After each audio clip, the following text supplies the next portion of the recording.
আসসালামু আলাইকুম। আশা করি সবাই ভালো আছেন। যারা কোরবানির জন্য ছাগল ক্রয় করবেন, ভালোভাবে দেখে শুনে ক্রয় করবেন। কোরবানির জন্য আসলে একটি সুস্থ সবল ছাগল বা গরু ক্রয় করতে হবে। তা না হলে আপনার কোরবানি হবে না। যদি আপনি একটি অসুস্থ ছাগল ক্রয় করেন, তাহলে আপনার কোরবানি হবে না। কোনো ছাগল বা কোনো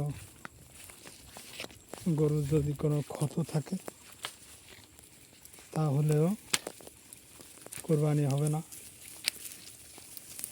তাই আপনি যেখান থেকেই কেনেন না কেন, ভালো করে দেখে শুনে কিনবেন।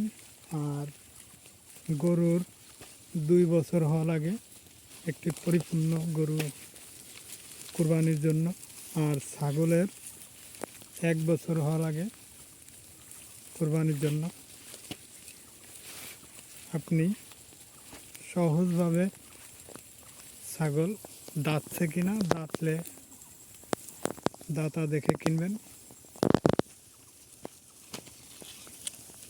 তাহলে আপনি সঠিক ছাগল পাবেন।